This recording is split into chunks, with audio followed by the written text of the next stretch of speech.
Hello, CrossWay. It's good to be with you again, and I'm really excited to come to you today with a quick update on this Friday. I want to just give you a few things, ways that you can prepare for Sunday morning service. Um, One of the things that you've probably noticed over the last few weeks is our lives have been disrupted. One thing that for me that I've noticed is my schedule looks a bit different, right? I'm sure many of us can say that in many ways our schedule has changed. And so as we think about that, it makes me realize it's hard to think about things that are normally on our calendar, that we anticipate every year. And as a church, one of those is Easter, right? Thinking about Jesus Christ, his death and his resurrection, and celebrating that, and just thinking about the fact that we're not going to be able to do that in person as the family of God, and it's hard. So as a staff and as elders, we wanted to think about ways that we could help focus our hearts, help connect us to what is going on. So we want to think about Holy Week starting this Sunday.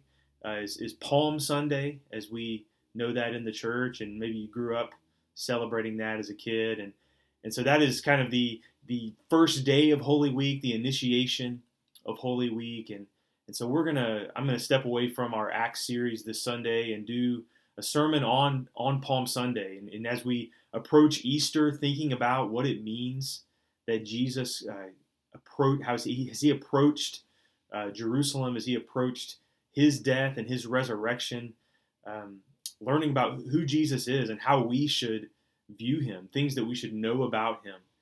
And we're going to look at the story of him coming in, his triumphal entry into Jerusalem. So we're going to talk about that, and really with an idea of, again, preparing ourselves to approach Easter Sunday well.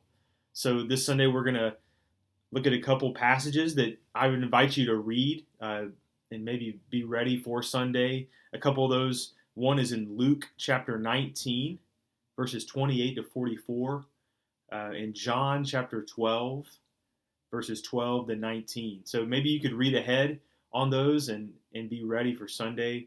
And we're really going to talk about, who, as we approach Easter, who is Jesus? How should we see him? And then how should we respond to him? There's ways that the people of that day responded to him when he entered Jerusalem, and that helps us learn how we should respond to him. So I'm excited to open the Word together and worship together with you. Another thing that I'm excited about is, as we've talked with many of you, one thing that, it is really good to have or as a projection or the words that we're singing so that we can all sing together during our service. So this Sunday, we're going to have a monitor in the screen. So as we're doing the music, you'll be able to follow along with the words that are going on. So just like you would on a Sunday morning. So hopefully that'll create a better atmosphere as you gather with your family to watch our service and participate. You can really participate well without having to look up lyrics on your phone and all of those things.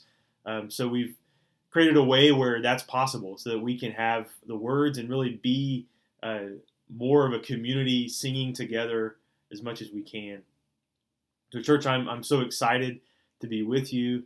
And one more thing that I want to bring before you today is if we leave Sunday, and that's going to kick off our Holy Week celebration, and then to help us focus on, as we prepare for Easter, we are going to have each day next week, so Monday through Friday, that kind of culminates in our Good Friday service. We're going to have a devotional each day. Pastor Jacob and I are going to do a video. We're going to read some scripture that have a theme each day about Jesus as the arriving King, as the coming King, as the suffering servant, and just looking at him in the Garden of Gethsemane and his arrest. And so really just saturating ourselves in the scriptures so that we can prepare ourselves well for Easter.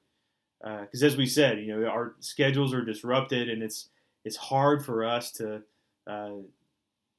it's more of a challenge to stay focused in these days of the things that that we normally anticipate.